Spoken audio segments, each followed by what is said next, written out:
testing the maneuverability of all Porsche to see which one is the best. Porsche 930 Turbo.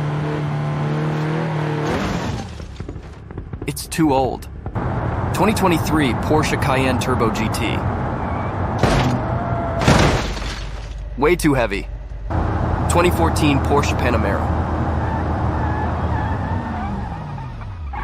How is that possible?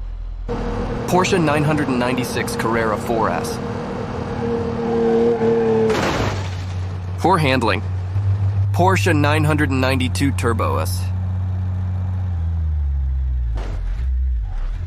10 out of 10. 2018 Porsche Macan.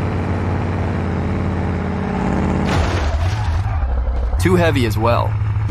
Porsche 992 GT3 RS.